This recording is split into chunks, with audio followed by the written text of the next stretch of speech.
마태복음 2장의 그 동방 박사 세 사람의 이야기를 우리 먼저 읽어보도록 하겠습니다. 제가 읽겠습니다. 마태복음 2장 1절에서 12절까지 읽겠습니다. 굉장히 글씨가 작네요. 네. 네, 안경을 다 빼시고 보시기 바랍니다. 네, 헤롯 왕 때 예수께서 유다 베들레헴에서 나시매 동방으로부터 박사들이 예루살렘에 이르러 말하되 유대인의 왕으로 나신 이가 어디 계시뇨? 우리가 동방에서 그의 별을 보고 그에게 경배하러 왔노라 하니 헤롯 왕과 온 예루살렘이 듣고 소동한지라. 왕이 모든 대제사장과 백성의 서기관들을 모아 그리스도가 어디서 나겠느냐 물으니 가로되 유대 베들레헴이오니 이는 선지자로 이렇게 기록된 바 또 유대 땅 베들레헴아 너는 유대 고을 중에 가장 작지 아니하다. 내게서 한 다스리는 자가 나와서 내 백성 이스라엘의 목자가 되리라 하였음이니이다. 이에 헤롯이 가만히 박사들을 불러 별이 나타난 때를 자세히 묻고 베들레헴으로 보내며 이르되 가서 아기에 대하여 자세히 알아보고 찾거든 내게 구하여 나도 가서 그에게 경배하게 하라. 박사들이 왕의 말을 듣고 갈새 동방에서 보던 그 별이 문득 앞서 인도하여 가다가 아기 있는 곳 위에 머물러 섰는지라. 저희가 별을 보고 가장 크게 기뻐하고 기뻐하라. 집에 들어가 아기와 그 모친 마리아에 함께 있는 것을 보고 엎드려 아기께 경배하고 보배함을 열어 황금과 유황과 모략을 예물로 드리니라. 꿈에 헤롯에게로 돌아가지 말라 지시함을 받아 다른 길로 고국에 돌아가니라. 네, 우리가 여기서 유다의 왕으로 태어나신 아기 탄생의 소식을 들으면서 들은 사람들의 두 가지 반응을 보게 됩니다. 먼저는 동방으로부터 온 박사들은 크게 기뻐하고 기뻐했다고 overjoyed 그런 반응이 있었습니다. 그런가 하면 반면 로마가 유다의 왕으로 임명한 헤롯 왕이라는 왕과 온 이스라엘은 소동했다고 해요. 그 소동했다고 하는 것은 기뻐서 소동한 것이 아니라 disturbed, troubled, stirred 불안과 걱정으로 동요가 일어난 상태를 말해주는 것입니다. 메시아가 나셨다는 기쁜 소식이 오히려 그들에게는 근심이 되어 술렁이는 아주 크게 대조되는 두 가지 반응을 보게 되는 것입니다. 이 두 가지의 차이, 왜 이런 두 가지 다른 반응을 하게 되었는가? 우리가 생각해 볼 때 저에게 깨달음을 주신 것은 이들이 다른 것들을 바라고 있기 때문인 것이에요. 다른 것을 바라는 사람들이기 때문에 다르게 반응할 수밖에 없었던 것을 보여주는 것입니다.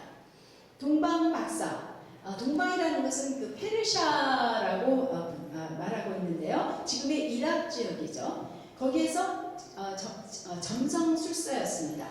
그 당시로 굉장히 많은 지식이 있는 사람들이었고, 그래서 또한 값비싼 황금, 유황, 모략을 가져온, 말하자면 아주 부한 사람들이었고, 또 명예가 있는, 부귀가 있는 이러한 사람들이었던 것이에요. 그런데 이 사람들이 바라던 것은 유다 왕이었던 것을 보게 됩니다. 이 사람들은 어떻게 유다의 왕을 바라게 되었을까요? 어떻게 유다의 왕을 알게 되었을까요?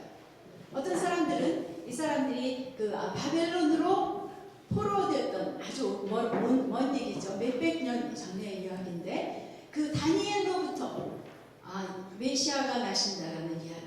그 메시아는 유다의 왕이기도 하고 온 열방의 왕이다라는 것을 들으면서 이 사람들 안에 그 소망이 생겼다고 믿게 되는 것입니다. 또는 그 로마의 문화 정책에 따라서 로마가 그 당시에 그 모든 그 성경을 히브리 성경을 헬라어로 번역했기 때문에 이방인들도 성경을 볼 수 있었다고 합니다. 그렇기 때문에 어쩌면 이들이 무언가 추구하는 마음 가운데 그 성경을 읽고 그 메시아야말로 자기들에게 필요한 구원자라는 것을 알고 기다리고 있었던 사람, 그 유다의 왕, 메시아로 오실, 왕으로 오실 그분을 소망하고 있던 사람들이었던 것을 우리가 생각할 수 있는 것이죠. 물론 듣고도 아무 반응이 없는 많은 다른 사람들도 있었죠. 하지만 이들은 어쩌면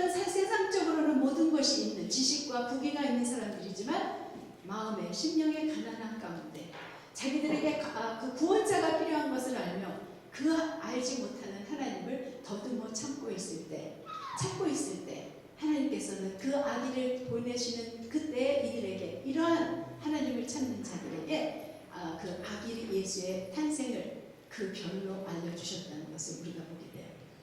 사실 이 사람들은 이방인이었죠. 그렇죠? 이방인이었고 성경에서는 그 금지되어 있던 첨성술을 연구하는 자들이었습니다. 그렇지만 하나님은 바로 이런 사람, 하나님을 찾아 더듬어 찾고자 하는, 하나님을 만나고자 하는 이런 사람들을 이미 당신을 사랑하는 자들로 여기시면서 이들에게 당신의 그 메시아를 보여주시는, 오히려 예루살렘에 있는 그러한 종교 지도자들이 아닌 오히려 이 사람에게 보여주시면서 또한 이들에게 보여주실 때는 그들이 익히 잘 알고 있는 별로 한 별, 우리가 찬양했듯이 한 이상한 별로 보여주시며 이들로 하여금 그것이 그 메시아인 것을 깨닫게 하시고 그들에게 오게 하신 것을 봅니다. 이들의 선물, 우리가 계속 우리 지성일제님도 말씀하셨지만 이들은 금과 유황과 그 모략을 가져왔습니다. 근데 금은 왕을 상징하는 것이고 유황은 신, 하나님을 상징하는 것이고 모략은 죽음을 상징하는 것입니다. 어쩌면 예수님을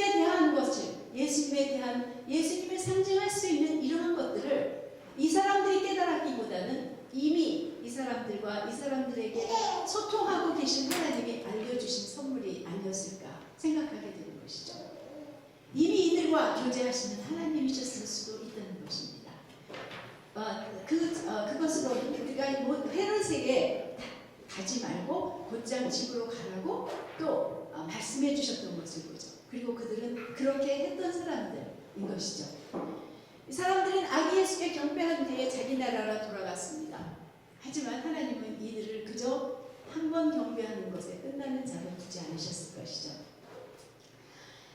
어떤 방법으로든 정말 그 복음이 사도들에 의해서 전해질 때 어떤 방법으로든 이 사람에게 이들에게는 미가 선지자의 말대로 그 유다인의 탄생하셨다는 것, 그것에 그치는 것이 아니라 바로 예수의 삶과 죽으심과 부활하심, 그리고 그분을 통한 그 복음을 알리셨을 것이고 아마도 이 사람들은 복음의 소망과 보관에서 살았을 것이라고 하나님이 아시는 자들이고 또 하나님을 사랑하는 자로 여겨주셨던 그 사람들이라는 것, 바로 하나님께 소망을 두었기 때문에 그 일이 일었었던 것을 보죠.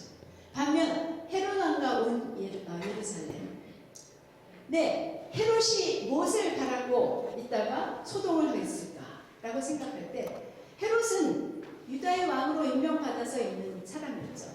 그런데 유다의 왕이 태어났다면 자기의 자리가 위태로운 것이에요. 위협을 받는 것이에요. 자기가 로마의 왕이 준 자리에 큰 위협을 받기 때문에 사실 헤롯에게는 그 소동이 당연하다고도 말할 수 있습니다. 그렇지 않습니까? 그런데 바로 그러고 나서 이 헤롯 왕은 결국 베들레헴에서 2세 미만의 유아들을 다 학살하는, 예수를 죽이려고 했던 이러한 일을 우리가 알고 있습니다.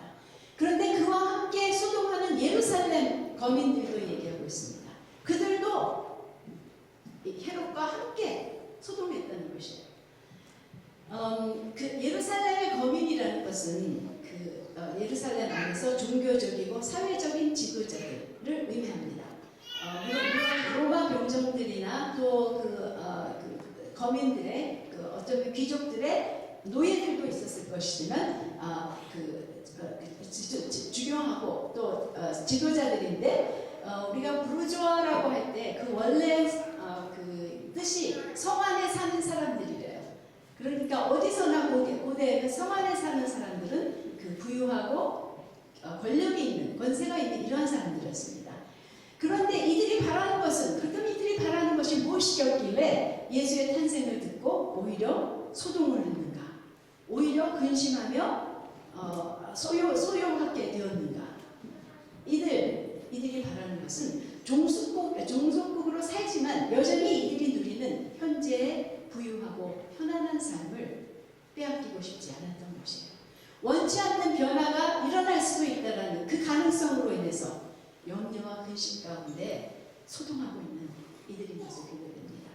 근데 그들 중에는 제사장과 서기관, 성경학자가 있었던 것을 말해주는데요. 헤롯이 이들을 불러다가 묻습니다. 어디서 유다의 왕이 태어났냐? 그런데 이 사람들은, 이 제사장들과 서기관들은 미가의 예언을 정확히 알고 있던 사람들이에요. 그러면서 오히려 더 크게 기뻐해야 했었던 사람들이, 이 사람들 역시 바라는 것은 여전히 누리고 있는 자기들의 특권층의 자리와 안락한 삶을 유지하는 것이 유다의 왕이 오셔서 일으킬 변화나 또는 그것으로 인해서 로마가 이스라엘을, 유다를 칠 수 있다라는 그러한 가능성에 대해서 두려워하며 소동하고 있는 것을 보게 됩니다. 아마도 30년쯤 후에는 예수를 못 박으라고 소리친 사람들이 되지 않았을까 우리가 생각할 수 있는 것이죠. 똑같은 성탄의 소식에 대한 두 부류의 사람의 다른 반응, 이것은 하늘과 땅의 차이의 결과를 보게 되는 것입니다. 오늘날도 우리가 성탄을 살면서 우리에게 이런 선택이 있는 것이죠. 무엇을 바라느냐, 우리의 마음이 바라는 것이 무엇이냐에 따라서는 우리가 이렇게 다른 반응을, 마땅한 반응과 마땅지 않은 반응을 할 수 있는 우리들의 것을 보게 됩니다. 우리는 오늘 소망을 얘기합니다. 바라는 것이라고 한 것은 바로 소망, 호프입니다. 호프는 성경에 적어도 137번 또는 어떤 번역에는 180번까지 나오는 여러 가지 히브리 헬라 단어들이 다른 것들이 있기 때문에 다르게도 번역한 것이지만 한국말로는 특별히 바라다라고 번역했거나 또는 심지어는 희망이라고 번역했기 때문에 훨씬 적습니다.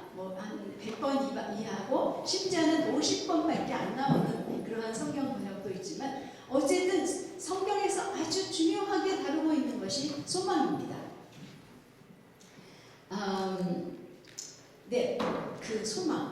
그 소망이 왜 중요할까요? 소망은 우리의 삶 가운데 굉장히 중요합니다. 세상도 소망에 대해서 많이 얘기하죠. 그렇죠? I hope so. 그리고 I really hope that you will get well better. Get better. 그런 말들을 할 때 우리는 그것을 내가 바란다라고 말하지만 사실은 그 끝에 대해서 그렇게 될지 안 될지 모르는 상태입니다. 모르면서도 우리는 호프라고, 세상에서는 호프라고, 소망한다고 얘기합니다. 하지만 믿는 우리의 소망은 그것과는 전혀 다릅니다. 우리의 소망은 하나님이 말씀하시고 하나님이 약속하시는 그러한 분명히 일어날 일에 대한 확신이 소망인 것이에요. 세상의 소망은 일어날 수도 있고 안 일어날 수도 있고 그냥 안 일어날 것 같은데 말을 하는 것일 수도 있습니다. 하지만 우리가 소망하는 하나님, 우리가 가지고 있는 소망은 하나님이 말씀하신, 하나님이 하시기로 작정하신 그 일들이 반드시 일어날 것을 아는 것이 우리의 소망이라는 것이죠. 믿음과 관계가 있습니다. 소망이 그럼 왜 중요할까? 왜 중요할까? 그것은 소망은 사실은 맞습니다. 소망은 우리의 힘이에요. 소망은 믿는 자의 힘이 됩니다. 어떠한 상황에서도 소망이 있을 때 우리는 견딜 수 있는 사람인 것이에요. 어떠한 상황에서도 그 소망으로 인해서 항상 기뻐하며 살 수 있는 사람이에요. 그 어떠한 상황에도 그 하나님의 말씀, 내가 너를 버리지 않고, 내가 너를 떠나지 않고, 내가 너를 사랑하고, 내가 너를 보호하고 지키고, 내가 너에게 가장 좋은 것을 주기 원하는 아버지다 하는 이러한 하나님의 말씀이 확실하게 나의 소망이라면 나는 어떠한 상황에서도 평강을 잃지 않는 사람이 되기 때문에 우리의 믿음의 삶에서는 이 소망이 너무나도 중요한 것입니다. 소망이 있는 삶은 포기하지 않고 끝까지 하나님의 그것을, 하나님의 약속을 보고 하나님의 말씀을 이루어지는 것을 경험하게 될 것입니다. 실상 그렇게 그 소망이 반드시 이루어지는데 왜 소망을 가져야 하느냐? 바로 이것이죠. 우리는 반드시 그것이 이루어질 것이지만 소망을 가지고 있는 자는 이렇게 다르게 살 수 있기 때문이에요. 그것에 대한 소망이 없는 자는 중간에 포기합니다. 중간에 아니라고 생각합니다. 환난이 왔을 때는 하나님이 나를 버리셨다고 생각하고 낙심합니다. 하지만 소망이 있는 사람은 하나님께서 반드시 그렇게 하실 것을 알고 그 끝을 보면서 오히려 기뻐하며 환난 중에도 기뻐하며 살아가는 것이 바로 소망을 살아가는 것이죠. 사실은요, 그 세상적으로도 소망은 큰 힘입니다.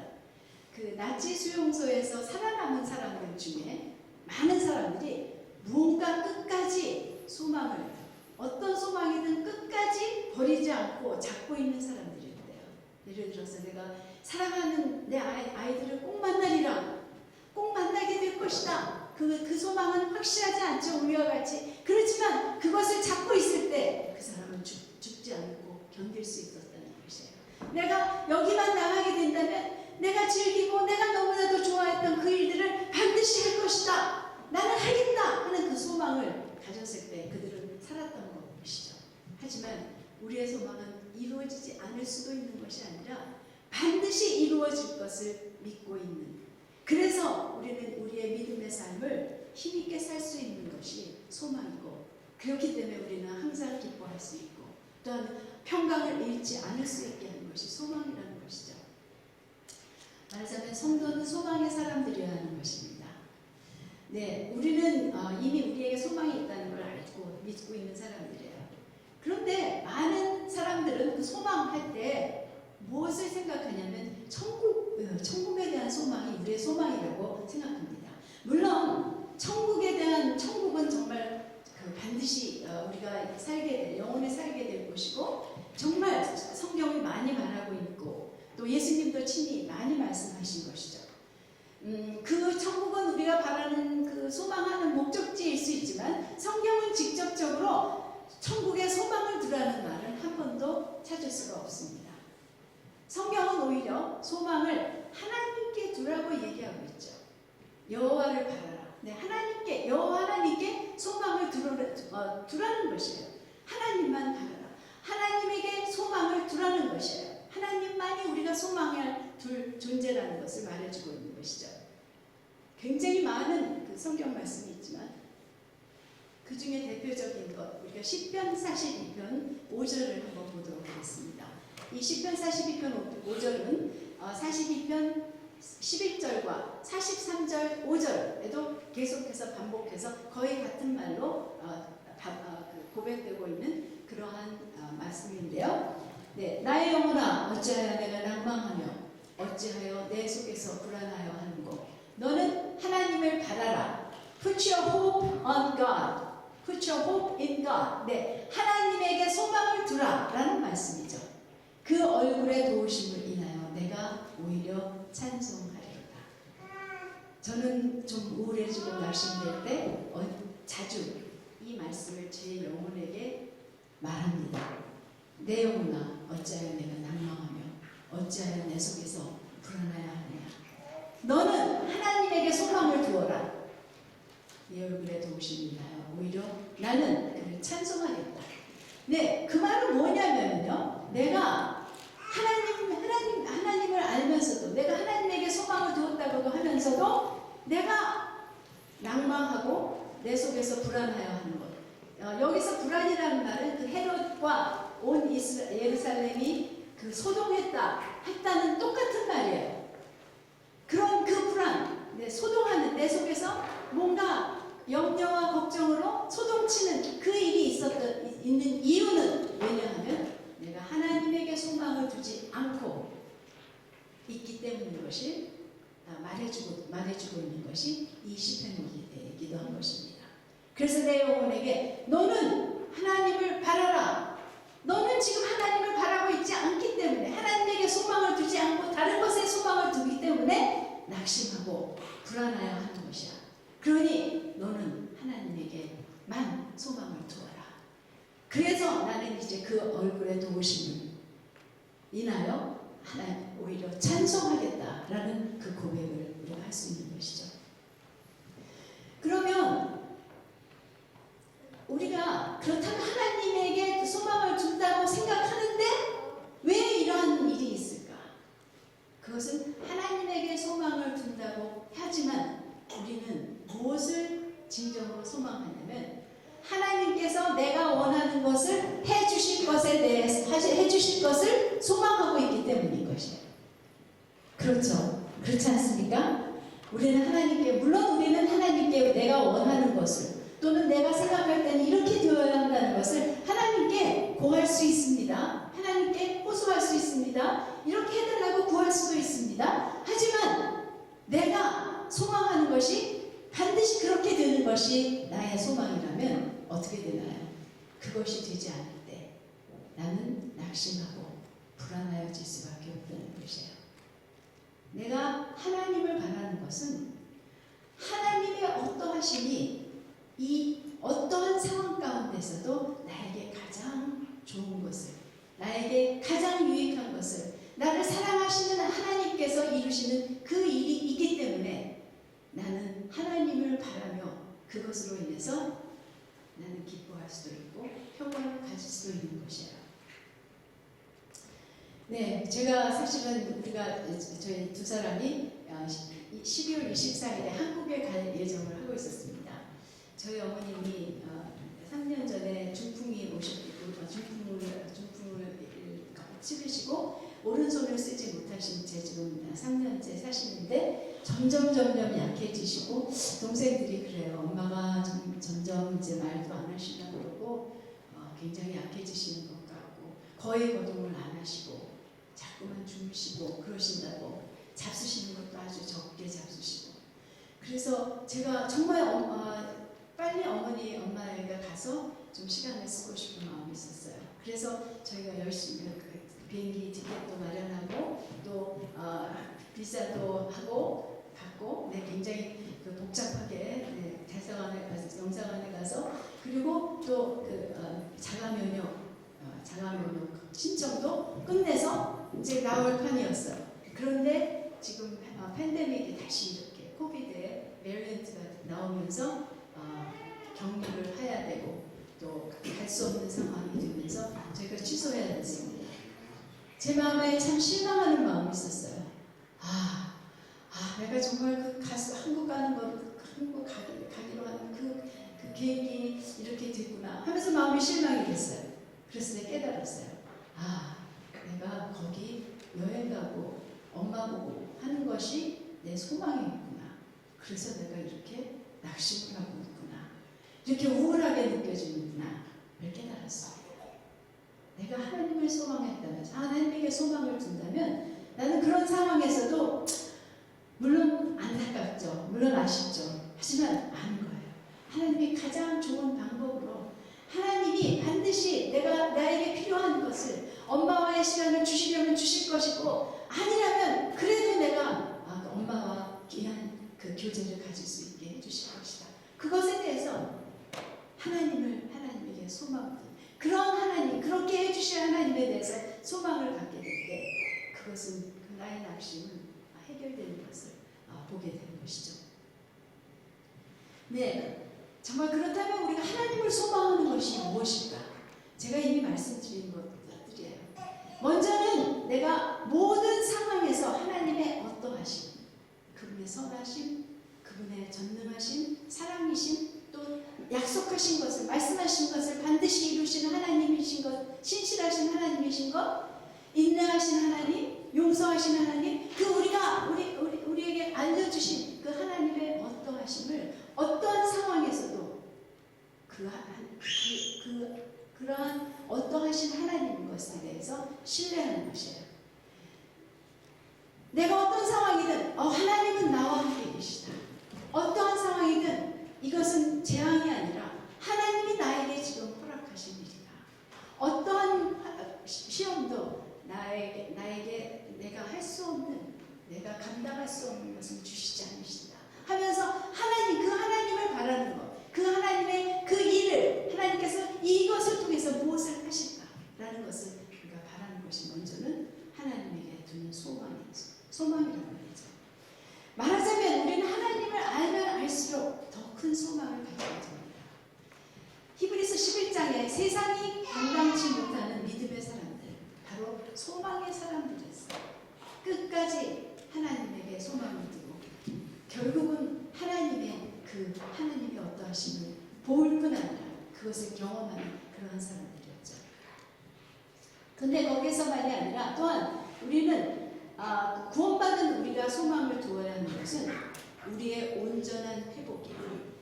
하나님께서 내 뜻 안에 나에게 주신 그 모든 뜻이 이루어지는 것, 이것에 소망을 두는 것이다. 이것은 성경이 이것은 분명히 반드시 있게 될 일인 것을 말해주고 있습니다. 로마서 5장 2절, 로마서 5장 2절 말씀, 이러한 말씀이죠. 잘 알고 계신 말씀인데요. 또한 그로 말미암아 우리가 믿음으로 서 있는 이 은혜에 들어감을 얻었으며 하나님의 영광을 바라고 즐거워하느니라. 다시 한번 여기서 바라고는 하나님의 영광에 소망을 두고 즐거워하느니라 라는 뜻이에요. 1절 2절에서는 아시는 것 같이 우리가 믿음으로 의롭다 함을 얻고 그리스도로 인해서 하나님과 화평을 이루는 자로 믿는 자에게 허락하신 은혜를 누리는 우리의 새로운 삶을 말해주고 있습니다. 그런데 그런 새로운 삶에서 우리가 바라야 하는 것은 하나님의 영광을 바라며 즐거워해야 하는 것이 우리의 삶인 것을 말해주고 있는 것이에요. 그럼 하나님의 영광을 바란다는 것이 바로 우리가 하나님의 영광에 소망을 두어야 한다는 것이 또 우리가 소망을 두어야 하는 것인데 그것은 구체적으로 무슨 말일까요? 먼저는 우리가 그 하나님의 영광을 보게 되는 것을 의미하는 것이겠죠. 그 영광을 정말 그 영광을 하나님을 마주왔을 때 그 영광스러운 하나님을, 그 놀라운 하나님을, 그 아름다우신 하나님을 보게 되는 것이 우리의 소망인 것이죠. 그런데 그것만이 아니라 그 영광은 좀 더 볼 때는 무엇이냐면 우리 안에 이루어질 하나님의 영광인 것이에요. 하나님의 영광, 곧 그 하나님의 형상, 그것이 우리에게 있게 될 것을 믿는, 그것이 확실히 이루어질 것을 보는 이러한 소망인 것이죠. 고린도후서 3장 18절에 이것을 확실히 말해주고 있습니다. 고린도후서 3장 18절. 우리가 다 수건을 벗은 얼굴로 거울을 보는 것 같이 주의 영광을 보매 저와 같은 형상으로 화하여 영광의 이름이 곧 주의 영으로 말미암으리라. 여기서 먼저는 우리가 보는 영광은 주의 영광이에요. 우리가 보게 될 영광은 주의 영광인데 지금은 우리가 수건을 벗은 얼굴로 그 앞뒤를 보면은 수건이라는 것은 모세의 얼굴에 있었던 수건은 사라져버릴 그 구약의 옛 언약 율법의 영광이라고 얘기해주고 있어요. 그것은 사라져버릴 것이기 때문에 모세가 쓰고 있었죠. 그런데 우리는 그 사라져버릴 것인 그 율법에 영향을 받는 자가 아니라 수건에 벗은 얼굴로 거울을 보는 것 같이 아직은 우리가 이 땅에서 살 때 우리는 거울을 보는 듯이 아직은 희미하게 보지만 우리가 그 영광을 보고 있다는 것이에요. 그래서 우리는 우리가 그와 같은 형상으로 변화되고 있는 중이라는 것을 말해주고 있습니다. 여기 그 중간에 우리는이라는 말을 말해주지 않기 때문에 누가 형상으로 변하는가라고 생각할 수 있지만 하나님의 그 영광을 거울로 보는 것 같이 아직은 보면서 우리는 그분의 형상으로 지금 변하고 있는 상태라는 것을 말해주고 있는 것입니다. 그런데 그것이 바로 영광의 이름이 곧 주의 영으로 말미암습니다. 그래서 우리가 결국은 그 영광에 이른다는 것은 바로 하나님의 영광을 볼 뿐 아니라 우리가 주와 같은 형상, 그분의 영광, 그분의 영광에 이르게 됐기 때문에 우리가 그 형상으로 변화되고 있는, 변화뿐 아니라 변형, 트랜스폼 되고 있다는 것을 말해주는 것이에요. 우리는 그분이 우리를 창조하실 때 두셨던 그 형상, 그러나 범죄하고 잃어버렸던 그 형상을 반드시 되찾게 되리라는 약속이 있는, 그래서 우리는 그 영광을 보며 즐거워하는 그 사람들인 것을 말해주고 있는 것이에요. 하나님의 형상은 그분의 육신의 모습이 아니죠. 그분의 영광스러운 어떠하심, 그분의 성품, 우리는 그것으로 변화되고 있는, 영광에서 영광에 이르는, 점점 영광스러워지는, 그래서 우리가 그분 앞에서 우리를 보게 될 때 우리는 그분의 형상에 이르게 된 것을 보게 되는 것. 이것은 그거 그렇지가 아니라 우리가 정말 하나님의 그 영광을 점점 알아갈 때, 그분의 그 아름다움, 그분의 놀라운 그 영광을 알아갈 때, 이것이야말로 우리의 가장 큰 소망이라는 것을 우리는 점점 깨닫게 되어질 수 있는 것입니다. 그 하나님의 영광, 그분의 어떠하심을 내가 갖게 되는 그것은 얼마나 우리에게 큰 소망이 되는 것이죠. 바로 우리의 가장 큰 소망은 그 지음대로, 하나님의 형상을 두시고 지음대로 회복되는 하나님의 영광을 갖는 존재가 되어야 하는 것입니다. 이 땅에서는 여전히 우리가 영광에 이르는 과정 가운데 모든 그 실패와 어떤 실망과 공격과 또는 수치를 당하기도 하고 멸시를 당하기도 합니다. 그런데 그것이 문제가 되지 않는 힘은 내가 그 사람이 될 것이라는 것을 아는 소망 가운데 살고 있을 때 이 세상의 문제에 대해서 우리는 흔들리지 않고 그 소망을 향해서 갈 수 있는 우리가 되는 것이죠. 예수님도 히브리서 2장에서 12장 2절에 이렇게 말씀하고 있어요. 예수님에 대해서 그 앞에 있는 즐거움을 위하여 십자가를 참으셨다고. 그 앞에 있는 즐거움을 위하여, 예수님 앞에 있던 즐거움, 그 십자가를 참으실 만큼 큰 즐거움이 무엇이었을까요? 그것은 우리가 그분의 형상을 쫓아 그분의 형상이 우리 가운데 이루어지는 것, 하나님의 형상이 우리 가운데 있어서 그것이 우리의 영광이 되는 것. 바로 예수님은 그 십자가에서 수치를 받으시며 그것을 바라보셨기 때문에 십자가를 끝까지 참으실 수 있었던 것입니다.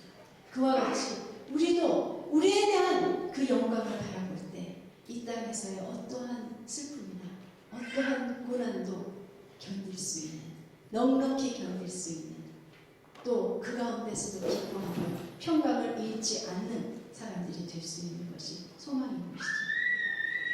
5절에서 여기서 성경 우리가 파워포인트는 하지 않았지만 로마서 5장 5절에서는 이런 말씀을 합니다.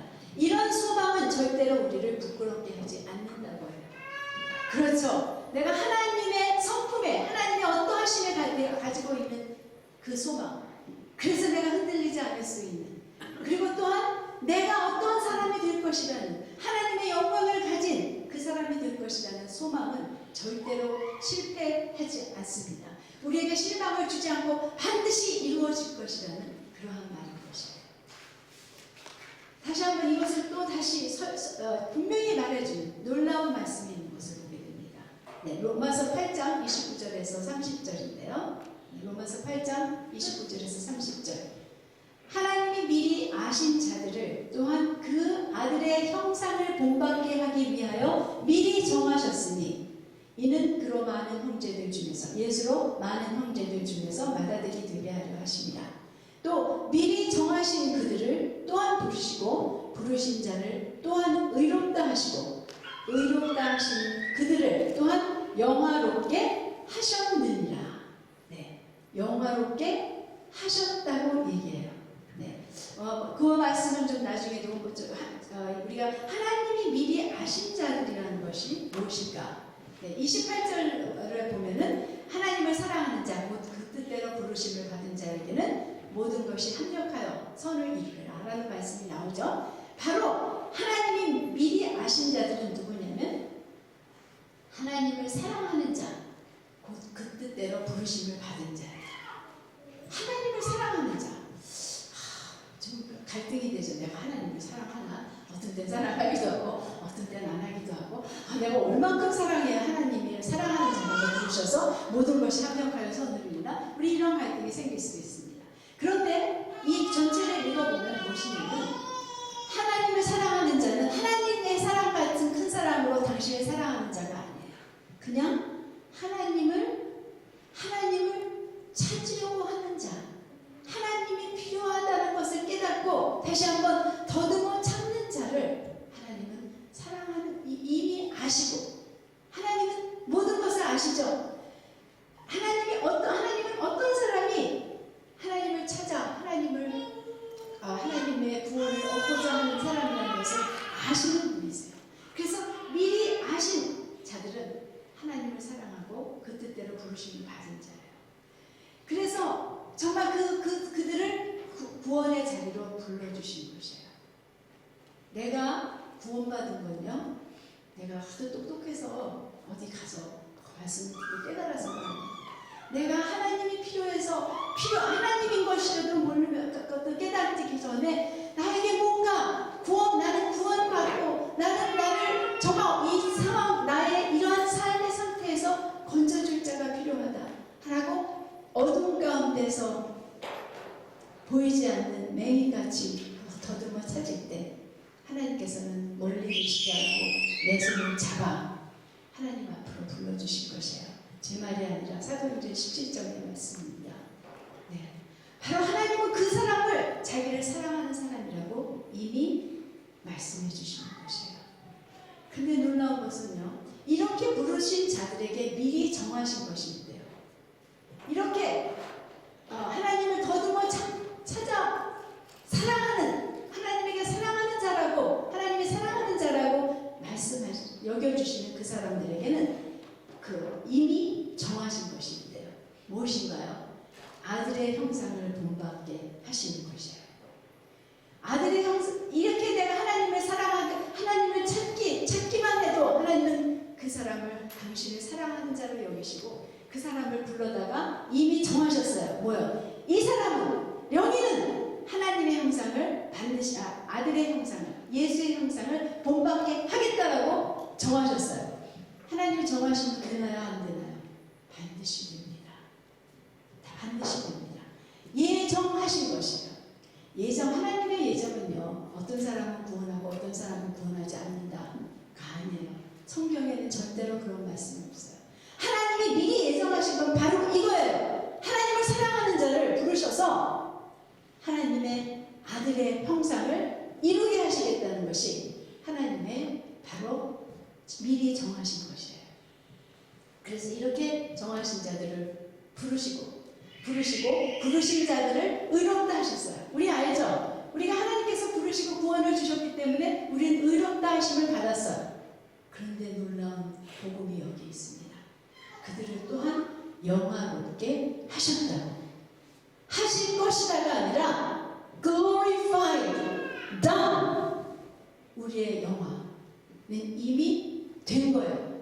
예수님께서 십자가에서 다 이루었다 하실 때는 예수님의 그 수고를 다 하셨다. 이제는 나 이제 죽어도 된다. 그 말씀이 아니에요.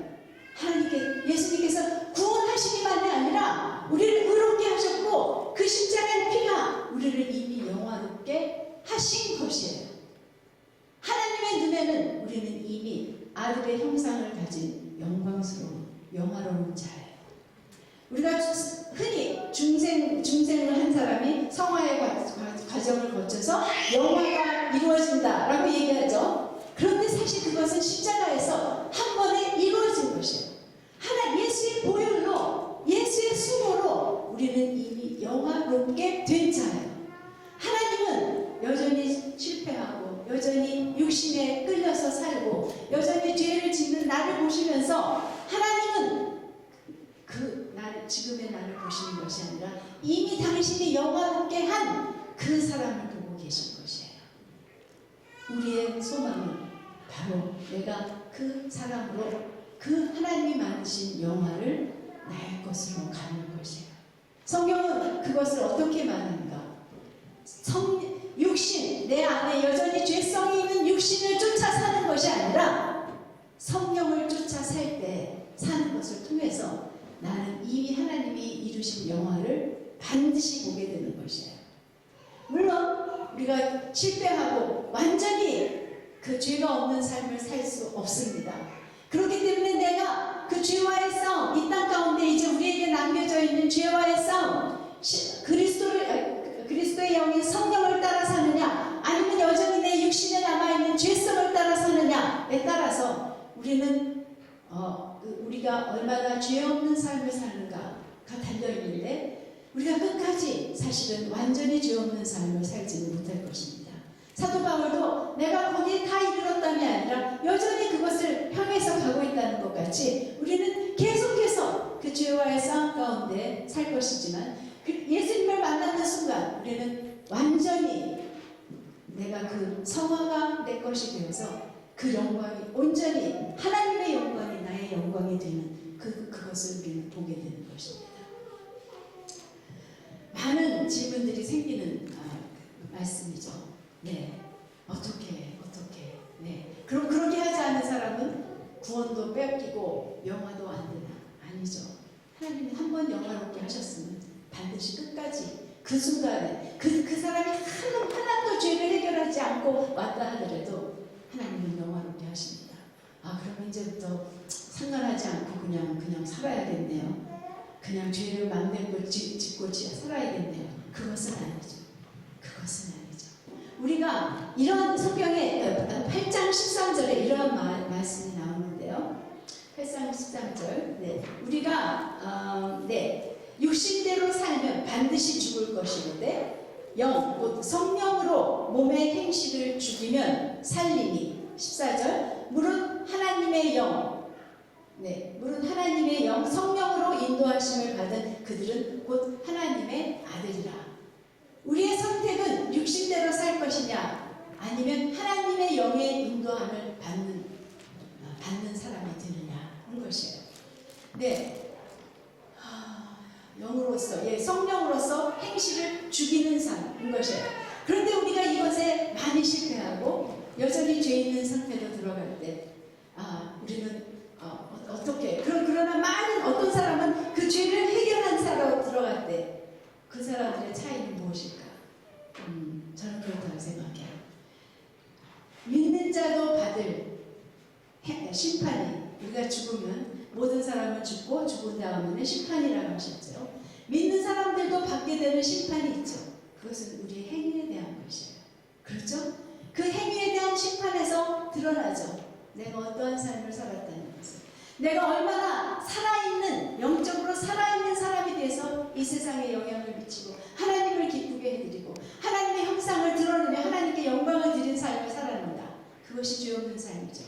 아니면 영적으로 구원을 받고 영적으로 살아났지만 여전히 육신대로 살며 세상과 똑같이 살며 아무 영적인 영향도 미치지 못한 채 영적으로 죽은 자, 반드시 죽을 것이요 너희가 육신대로 살면 반드시 죽을 것이는데 바로 그러한 상태예요. 하나님을 믿고 구원받아도 세상하고 똑같이 사는 사람은 잠자는 사람과 같은 그러한 사람이 아니라 우리는 참으로 하나님을 닮아가는 자로 이 땅 가운데 살아가야 하는 것이죠.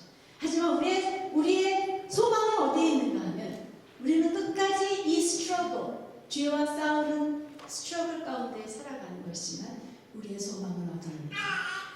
반드시 하나님께서 이미 이루신 나의 영화, 나의 영광스러움을 보게 될 것입니다. 네, 마치겠습니다. 우리는 코비드 가운데 두 번째 성탄을 맞았습니다.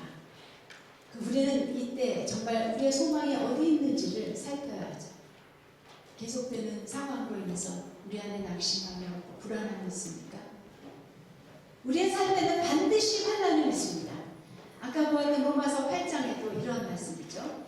우리가 또한 환난 가운데서도 즐거워하는 환난은 인내는 연단, 곧 성품이죠. 또한 인내 자체가 그 성숙한 성품을 말하는 그 연단이죠.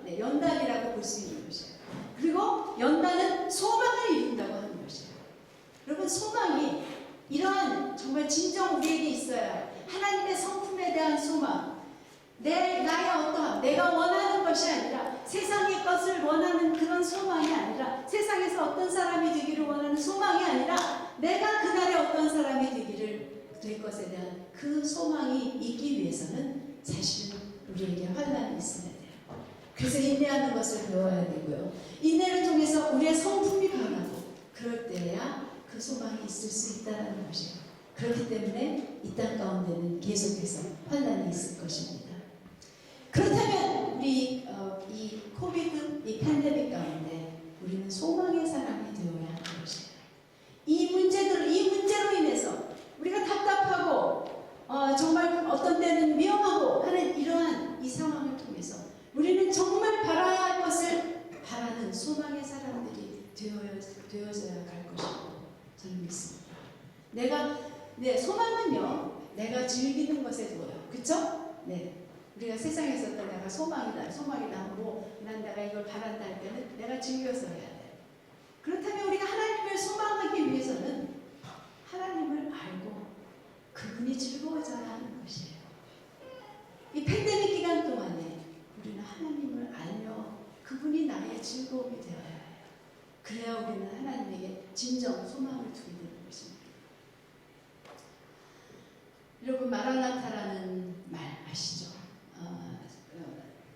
사도 바울은 고린도 전서를 그 전서 마지막 부분에 마라나타, 주여 주께서 곧 임하시느니라 라고 말했고, 또 사도 요한은 계시록 끝부분에 마라나타, 주 예수여 오시옵소서, 두 가지 뜻이 있는 것이에요. 계시록에서는 주 예수여 오시옵소서, 우리도 그 찬양을 부르죠. 그렇죠? 주 예수여, 마라나타, 주 예수여 오시옵소서. 이것은 우리의 기도예요. 우리의 소망이에요. 근데 우리가 그 노래를 부르면서도 어떤 때는 이건 뭔 얘기겠지, 지금 당장은 안 오시겠지 하면서 무슨 마음이 드냐면 지금 오시면 좀 안 되는데 하는 마음이 있을 때가 있죠. 여러 가지 이유가 있어요. 그렇지만 이 마라나타라는 말은 동시에 사도 바울이 말한 것 같이 주께서 곧 임하시느니라 경고해요. 그날이 오늘일 수도 있다는 것이에요. 그날이 바로 당장일 수도 있다는 것이에요. 내가 그날에 그분을 대할 때 나는 무엇을 소망하고 있는 자가 될 것인가? 무엇을 소망하는 자로 있을 것인가? 내가 하나님께 소망을 두지 않았다면 우리는 당황하는 헤롯 왕이나 예루살렘 거민같이 반응할 것입니다. 아유, 나 준비 안 됐는데, 지금 오시면 안 되는데, 할 일이 있는데, 그러면서 주님을 어쩌면 못 오시게 하려고 하는 그러한 계획 가운데 함께 할 수도 있다는 것이죠. 네, 우리는 더 이상 잠시 있다가 없어지는 세상의 시시한 것에 소망을 둘 수가 없습니다. 아직도 세상에서 인정받는 어떤 사람이 되는 것이 나의 소망이 될 수 없습니다. 우리의 자녀들에게도 그것을 소망으로 주어서는 안 되는 것이죠. 하나님만이 소망이 되도록, 하나님만을 기뻐하기에 하나님만이 소망이 되도록, 또한 내가 어떠한 사람이기 때문에 열등감을 느끼고 나는 가치 없게 느끼는 것이 아니라 이것도 못하고 저것도 못하고 나는 이렇게 실패자고 나는 어떻고, 그것이 아니라 내가 어떤 사람인 것을 보며 내가 이미 이룬 하나님께서 이루신 영화로운 사람인 것을 알며 그것에 소망을 둘 때 우리는 하나님이 주신 어떠한 상황 가운데서도 하나님의 사람으로 살 수 있는 것입니다. 우리는 구원받고 의롭다함을 입고 이미 그 아들의 형상을 가진 영광스러운 존재입니다. 그것이 우리의 소망이 되어야 하는 것이죠. 아직은 거울을 보는 것 같이 희미한 하지만 굉장히 너무나 찬란한 그 놀라운 하나님의 하나님의 영광을 보게 되는 그 소망, 그리고 내 안에 있는 하나님의 형상을 보게 되는 것을 소망하는 우리 자들 되기를 우리는 정말 그 소망이 나의 소망이 바뀌는 사람에게 환난 가운데 이 환난이 인내를 만들고 인내가 우리에게 성숙한 성품을 만들어 하나님을 알게 되므로 우리의 소망이 바뀌는 하나님이 뜻하신 거기에 소망을 두는 사람들로 사는 우리들이 되기를 간절히 소망하며 또 여러분을 축복합니다. 바울이 로마서를 끝 마치면서 한 축복의 말씀을 제가 읽겠습니다. 여기에는 없습니다. 우리 잠깐 하나님 앞에 반응하면서 눈을 감으신 채 이 축복의 말씀을 들으시고, 이 말씀은 제가 곱게 존댓말로 번역한 새 번역으로 읽어드리겠습니다. 로마서 15장 13절 말씀입니다. 소망을 주시는 하나님께서 믿음에서 오는 모든 기쁨과 평강을 여러분에게 충만하게 주셔서 성령의 능력으로 소망이 여러분에게 차고 넘치기를 바랍니다. 그리고 그 소망에 우리에게 차고 넘쳐야 할 소망이 무엇인지 우리는 알고 있습니다. 하나님의 영광에 대한 소망, 또 내 안에 이미 이루신 내 안에 있는 하나님의 영광스러운 형상을 보게 될 소망, 그 소망이 우리에게 차고 넘치기를